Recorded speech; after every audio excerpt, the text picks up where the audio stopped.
19 رمضان مسجد کوفہ میں جب امام علی علیہ السلام کی اذان کی آواز گونجنے لگی تو پوری کائنات میں سوگ برپا ہو گیا۔ چرند پرند جنات چیخنے لگے اور حضرت جبرائیل علیہ السلام تمام انسانوں سے کہنے لگے کہ اے انسانوں، آج آخری مرتبہ علی کی آواز میں اذان سن لو۔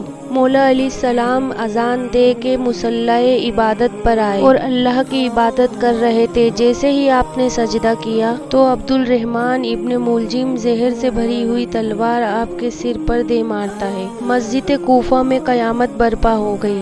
تمام چاہنے والے سر پیٹنے لگے۔ امام علی علیہ السلام کا مصلی خون سے تر ہو گیا۔ آپ کے سر کا خون آپ کے چہرے اور داڑھی پر آ لگا۔ آپ کے چاہنے والے اس انسان کو ڈھونڈنے لگے جس نے حضرت مولا علی کو تلوار ماری، تو کچھ مولا علی کے سر کا خون صاف کرنے لگے۔ اتنے میں حضرت علی نے فرمایا کہ اے حسن، یہ فجر کا وقت ہے، پہلے فجر کی نماز ادا کیجیے، پہلے نماز مکمل کرواؤ، اس کے بعد مجھے دیکھنا۔ امام حسن علیہ السلام نے نماز پڑھائی اور تمام وہاں موجود مسلمانوں نے نماز ادا کی۔ جیسے ہی نماز ختم ہوئی تو عبد الرحمن ابن ملجم کو پکڑ کر حضرت علی کے سامنے لے کر آیا گیا اور کچھ چاہنے والے حضرت علی کے لیے شہد کا شربت بنا کر ان کے پاس لے کر آئے۔ جیسے ہی حضرت علی نے اپنے قاتل کے چہرے پر خوف دیکھا تو اپنے چاہنے والوں کو فرمانے لگے کہ اس شربت کی مجھے نہیں، میرے قاتل کو ضرورت ہے، تو یہ شربت اسے پلا دو۔ اور انہوں نے فرمایا کہ دیکھو،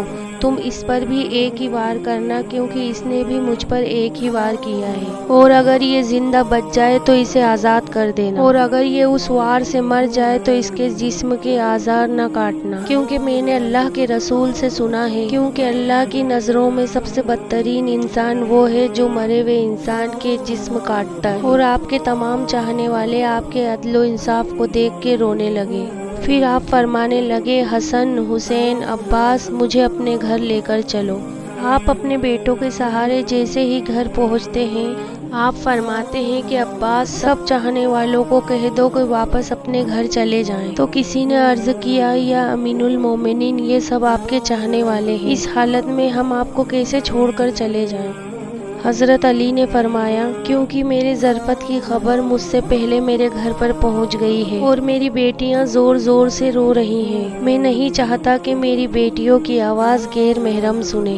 اور سبھی چاہنے والے وہیں رک گئے اور حضرت علی گھر تشریف لے کر آتے ہیں اور تمام بیویاں روتی ہیں اور حضرت علی کو دیکھ کر فریاد بلند کرتی ہیں۔ حضرت علی سب کو دلاسا دیتے ہیں اور حضرت علی فرماتے ہیں کہ مجھ سے میرے بھائی حضرت محمد صلی اللہ علیہ وسلم نے پہلے ہی فرما چکے تھے کہ اے علی، میری امت مسجد میں تجھے جانماز پہ صرف مارے گی اور تیرے سر کے خون سے تیری داڑھی سرخ ہو جائے گی۔ یہ وقت صبر کا ہے۔ آپ کو بستر پر لیٹایا گیا۔ جیسے ہی طبیب نے حضرت علی کو دیکھا تو وہ چیخ کر رونے لگا اور فرمایا کہ جو ظرف ان کو ماری گئی تھی وہ زہر میں ڈوبی ہوئی تھی اور زہر مولا علی کے پورے جسم میں پھیل چکا ہے، اور جتنا ہو سکے آپ انہیں دودھ پلائیں۔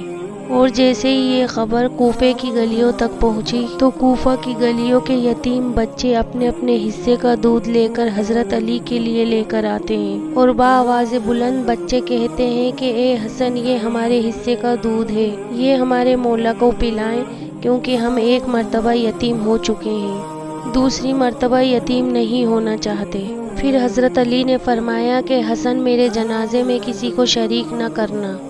آپ نے فرمایا کہ پیچھے سے میرے جنازے کو حسن اور حسین اٹھائیں گے اور آگے سے جبرائیل اور میکائیل اٹھائیں گے، اور میرے جنازے کو ایک اونٹنی پر رکھ دینا، جہاں وہ اونٹنی رکے گی وہاں میری قبر بنی ہوئی ہوگی، اور کسی کو میری قبر کے بارے میں نہ بتانا، کیونکہ اللہ کے دین کے دشمن یہ چاہیں گے کہ میری قبر کھود کے میرے جسم کی بے حرمتی کریں گے۔ پھر آپ حضرت عباس کو دیکھ کر فرمانے لگے کہ عباس، تم کو میں نے اللہ سے کربلا کے لیے مانگا ہے، آج سے حسین تمہارا آقا ہے اور تم ان کے غلام بن کر رہنا۔ پھر آپ حسین کو دیکھ کر رونے لگے اور آپ نے فرمایا کہ اے حسین، تیرے شہادت کی خبر تیرے نانا نے تیری پیدائش کے وقت ہی سنا دی تھی، تجھے 3 دن کا بھوکا پیاسا کر کر تجھے کربلا کے میدان میں شہید کیا جائے گا۔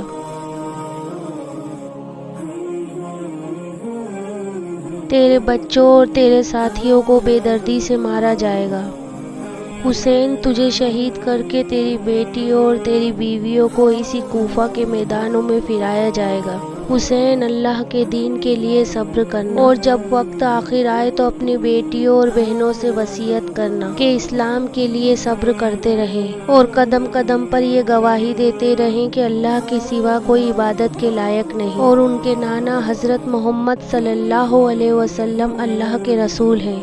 بس اتنی دیر میں آپ فرمانے لگے، سلام یا رسول اللہ۔ سارا خاندان چیخ کر رونے لگا اور کہنے لگا کہ یا اللہ کے رسول ہمارے بیچ میں ہیں۔ حضرت علی نے مسکرا کر فرمایا کہ اللہ کے رسول اور تمہاری ماں فاطمہ الزہرا مجھے لینے آئے ہیں۔ پورا گھر زار و قطار رونے لگا اور یوں حضرت علی نے اپنی آنکھیں بند کر لی۔ آپ کی وصیت پر عمل کرتے ہوئے آپ کے جنازے میں کسی کو بھی شریک نہیں کیا گیا۔ پیچھے سے جنازہ حسن حسین نے اٹھایا اور آگے سے خود بخود اٹھنے لگا۔ اونٹنی کے اوپر جنازے کو رکھا اور وہ اونٹنی خود بخود چلنے لگی اور ایک ویران جگہ پر جا کر رکی وہاں پر ایک چمکدار پتھر تھا۔ جیسے ہی امام حسن حسین نے وہ چمکدار پتھر اٹھایا، اس کے نیچے ایک قبر بنی ہوئی تھی اور اس پتھر پر لکھا تھا کہ یہ اللہ کے ولی نوح نجی اللہ نے بنائی ہے، اللہ کے ولی حضرت علی علیہ السلام کے لیے۔ سلام ہو حضرت علی، مولا علی کو سلام ہو۔